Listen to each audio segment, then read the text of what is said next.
Hello. Spider-Man Brand New Day came out not too long ago, and I loved it. I love the performances, I love all the different Marvel characters that are constantly being juggled around, and the movie is shot just so beautifully. Spider-Man is one of those superheroes. Like, he's what pops into your mind when you think of a superhero. And because of that, he means so much to so many people, including me. Whether it was Spectacular Spider-Man, Ultimate Spider-Man, or sitting 2 inches from the TV constantly rewinding his scenes in LEGO Maximum Overload, I've always loved Spider-Man. Because for a lot of turning points in my life, there has been a Spider-Man movie that comes with it. When No Way Home came out, I was scared about going into high school while watching a movie about people scared about taking the next step in their lives. When Across the Spider-Verse came out, I watched a sophomore trying to find his place in the world while I was a sophomore trying to do that same thing. And now Brand New Day is here, and both me and Peter Parker are out of high school and watching our friends go off to college while we just bum around all day. But even though I do love this movie, that does not mean that it's perfect. And given that I made a whole video about what I wanted to see from this movie, now that it's out, it only feels right to talk about it again. So for a few minutes, allow me to do just that. I don't mean to sound hyperbolic when I say this, but this is the best looking live-action Spider-Man movie and is what I have been wanting a Spider-Man movie to look like. I don't think that John Watts is a bad director by any means. I think people dog on him a little too much, but I will say a lot of Tom Holland's Spider-Man movies have that basic Marvel tint to them. Like, they aren't really shot in a very interesting way. It's not bad, it's just basic. Like, every now and then you have a very obvious green screen moment, and like nothing too crazy, no like horrendous Marvel CGI moments here, but still, it can be enough to pull you out of the movie. But I am very glad to say that there is not a single scene like that in this movie. And I think that that is in huge thanks to all of the practical elements and ways that they shot this movie. There was still lots of CGI used, of course, but it was to enhance the practical things that they filmed on. I love seeing all the different things that they had strapped to Tom Holland's head to get the inner mask shots. Those inside the mask shots are some of my favorite in the entire movie. That kind of creative intent and sauce is really what I feel like the Tom Spider-Man movies have been missing. But honestly, I struggle to call those mask shots my favorite shots in the whole movie because this movie is full of amazing cinematography. Peter sitting on a beam in front of the sun as MJ sits on her roof watching the same sunset. Peter swinging through the city after the party scene. Jean in the cell at damage control with the lights behind her. This whole movie is shot so beautifully. I was already excited when Destin Daniel Cretton was announced to be the director of this movie just because of his work on Shang-Chi. That movie had so many incredible fight sequences, and I am so glad that I can say the same thing about Brand New Day. The Hulk fight was super sick, but I just wish they didn't market it as much as they did, because if you were like super excited for this movie and watched every trailer as it came out, what actually happens in the fight between Spider-Man and Hulk isn't really a lot more than what was shown. But I mean, Spider-Man doesn't have 4 different suits to make toys out of in this movie, and they wanted to keep Jean a secret, so I guess when it comes to marketing, they just put all of their eggs into the Spider-Man versus Hulk basket. But my favorite fight scene was definitely Spider-Man against all of the hand ninjas. The efficiency in which all of the hand moves is incredible, using each other as a chain to build up momentum, constantly jumping off the walls and each other, and having Spider-Man be maskless throughout this scene so we can see his eyes go black when he takes off the inhibitor and lets his Spider-Man DNA overload. And then the scene ends with Spider-Man catching them all in a web tornado. It's so well done. It's up there with some of the best Spider-Man fight scenes for me. And I love the feel that New York has in this movie. The other 3 Tom Holland Spider-Man movies are kind of missing that New York feel that the Tobey and Andrew movies have. Homecoming has a little bit of that vibe, for the most part. I don't really think I need to explain why Far From Home doesn't have that vibe. He's barely in New York. And No Way Home's most New York thing was having the final fight be on the Statue of Liberty. And don't get me wrong, those movies' animated credit sequences are great, but I love that this movie's credits are over what is basically just a mood reel of New York, showing all of the people and lives that Spider-Man has worked to save time and time again. New York in this movie to Spider-Man is what Gotham is to Batman. And I don't even think that's too unrealistic of a comparison, because the citizens of New York in the Marvel universe and the citizens of Gotham in the DC universe have it just as bad as each other. They got sent to and brought back from a nightmare dimension and frozen in time by a future X-Men. The rent in New York in the MCU gotta be in the single digits.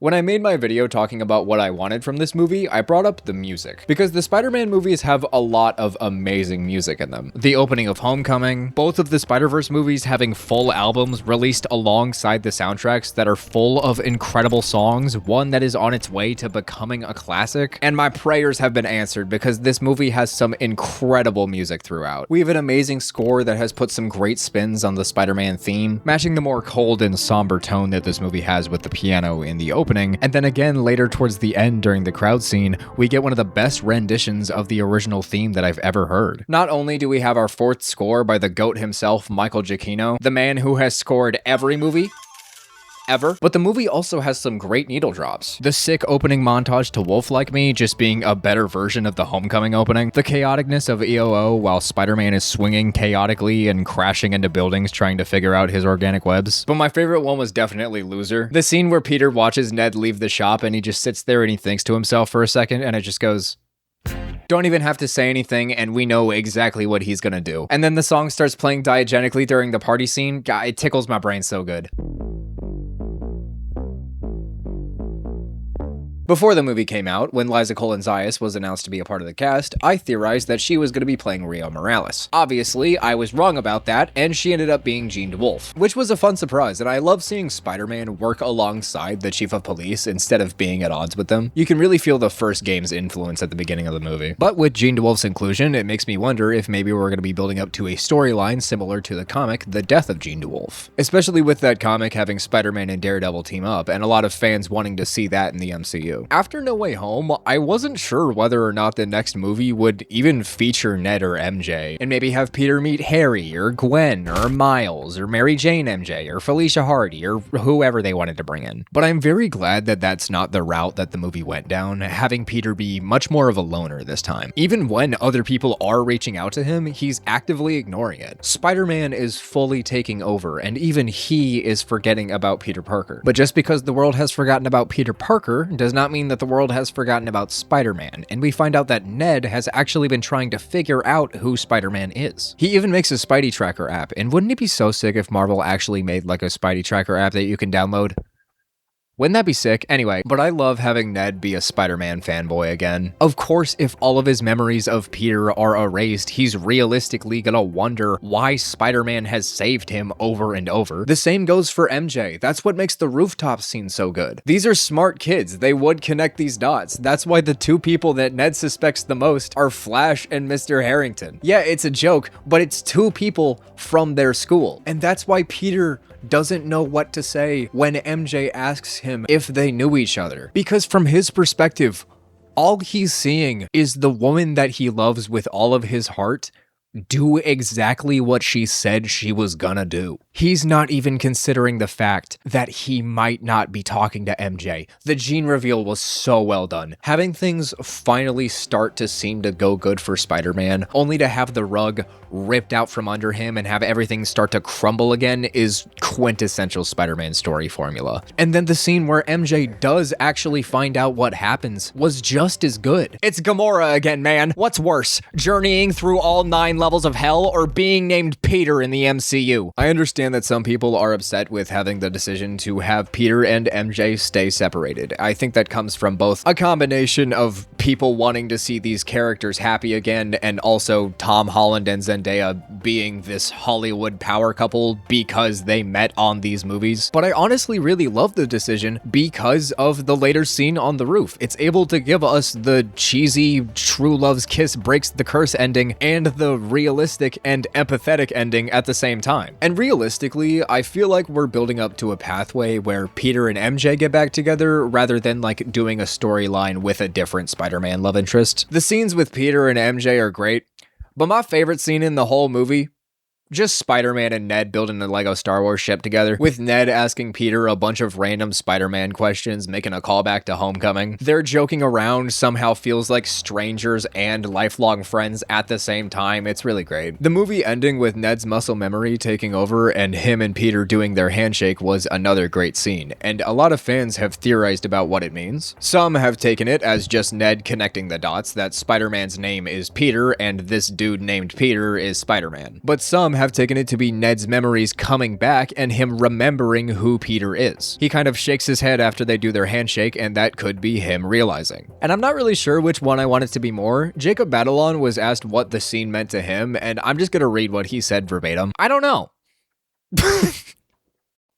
Well, there you have it. I feel like it's really up to interpretation for everyone. For me, I think it's a fun, really cool little nod, so hopefully things will happen from there. So from that, this scene is very open-ended and really just serves as a conversation piece for fans to theorize about what might happen in the next Spider-Man movie. And I feel like it's the same for the ending shot with MJ where she has the necklace that Peter gave her. I've seen a lot of fans think that she too has remembered her memories of Peter, and I don't think that's the case. A lot of people think that when MJ was under Jean's trance, Jean restored her memory, like how when Jean was controlling the Hulk, she messed around in his mind and got Savage Hulk to come out. But I don't really think that's right, guys. I know that Jean is able to go through people's minds when she controls them, but she can't go through memories that have been erased. She even says so when she is in MJ's mind. There's like no thoughts of you up here. The only reason that Jean knows about MJ is because of the note that she found in Peter's apartment. She doesn't even know that Ned means anything to Peter because she just calls Ned MJ's roommate. So no, I don't think that MJ is crying because she is remembering Peter. I think that she's just scared of the situation that she's in. They were in suspended animation in the third act. It's not like when Jean was controlling people and they just black out and they're not there. By the way that Ned and MJ react when they're broken out of the trance, they're very clearly aware of the situation that they were in. At least that's how I read the scene, okay? Don't murder me for that. I remember there being concern when other Marvel heroes like Punisher and Hulk were announced to be a part of Brand New Day, given that Tom Holland's Spider-Man movies have been so tied to other heroes, with his first two villains being very motivated by their relationship with Iron Man, and his third movie being a botched deal with Doctor Strange that led to more Spider-Man villains showing up, just not his Spider-Man villains. And I understand the concerns and people wanting Spider-Man to stand on his own, but one of the best things about the vast MCU is all the different established heroes that we could run into. And considering all the heroes that are in New York alone, when you think about it, they honestly held back with the amount of heroes that did show up, and I think that's because the heroes that do show up were very carefully selected to serve the story. Like Yelena was lost with no direction and found new meaning with her community, and she advises Spider-Man to do the same. That's why she's so happy when she sees him with Ned and MJ. Same with Hulk. Both him and Spider-Man are trapped in prisons of their own creation with these monsters inside of them, and if they don't acknowledge that and take steps to get better, eventually that monster is gonna get out again. I do like that Hulk was included as more than just a fight scene, but also like, fuck Jean Grey, dude. This man has been through enough. He finally looked happy when he was a teacher, but nope, sorry buddy, the fans want Savage Hulk back, so it's off to the psych ward with you. Seriously, I just feel bad for him. When they're wheeling him off to the ambulance, he's just asking, did I hurt anybody? And nobody answers him.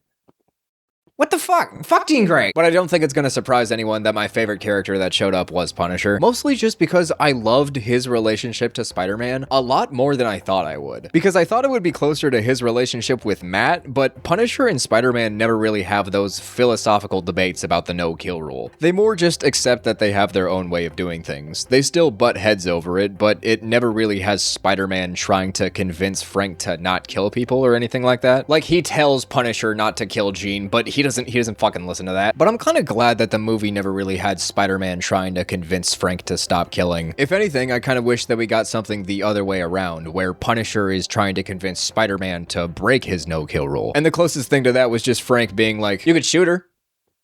That'd be a pretty permanent solution. A lot of this movie's humor ended up coming from Punisher, which was something that I definitely didn't expect. John Bernthal and Tom Holland having known each other for so long really lends a lot to these characters' chemistry, giving them a sort of older and younger brother dynamic. And that works really well for the tough love that Frank gives Spider-Man in the best scene between the two. Because after the whole movie of Spider-Man actively ignoring Peter Parker, he needs someone to get in his face and tell him to stop hiding behind that mask. To segue to the next character, let's go back to something that I said in my last video. Also, we need to remember that the X-Men that we're going to be seeing in Doomsday aren't from the main MCU timeline. They're from the alternate universe scene at the end of Marvels. I understand why everybody forgot that though. Fucking nobody watched the Marvels, but I do not think that she's going to be playing Jean Grey.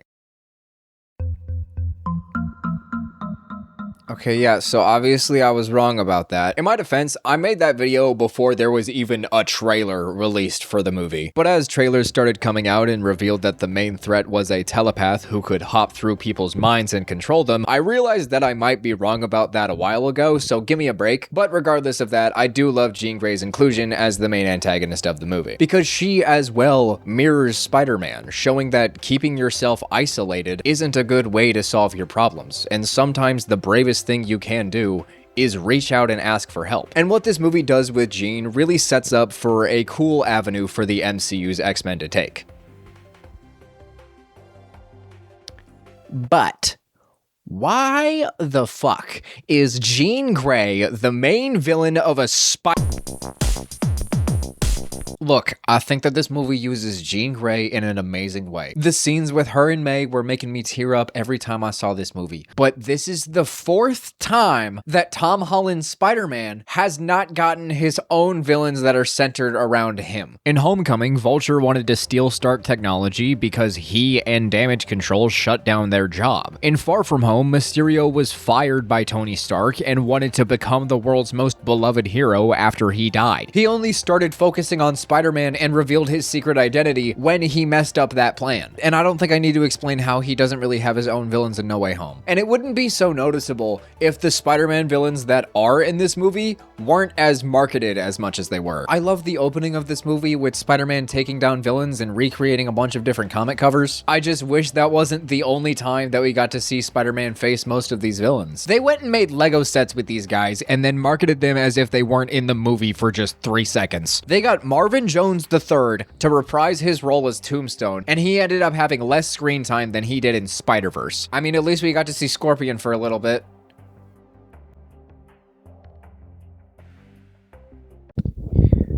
He was being controlled by Jean Grey. Throughout that whole fight sequence, he was being controlled by Jean Grey. It wasn't even Scorpion. I thought that we were building out the Rogues Gallery. Instead, we got Damage Control and a teenage X-Men character. I think the way that the movie uses Jean Grey is really well done, but I really wanted this to be a Spider-Man movie without feeling like it needed to set up for anything other than future Spider-Man movies. And the main antagonist just really ended up being set up for X-Men. And I'm not saying that like Jean Grey can't be redeemed or anything, but Sadie Sink still has to win me over with this character. I don't think it's bad casting, but I also don't really think it's great. I don't know. I really hope that she gets a chance to play some more interesting shades of Jean Grey. I really feel like I've only ever seen her as a pissed off teenager with a me against the world mindset. But even though at times this movie seems very focused on making you wonder what's next for the MCU's X-Men, I'm more interested in what's next for